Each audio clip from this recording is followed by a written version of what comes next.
Hey everyone, in this video, I'll show you how to create a virtual or physical Stripe card step by step. It's quick and easy. First, log into your Stripe account using your correct credentials. Once you're on the dashboard, go to Issuing, which you can find under Shortcuts or by using the search bar.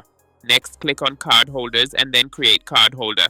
Fill in your legal name, billing address, email, and phone number, and upload any required documents. Once done, click Create Cardholder. Now go back to Issuing, Cards, Create Card.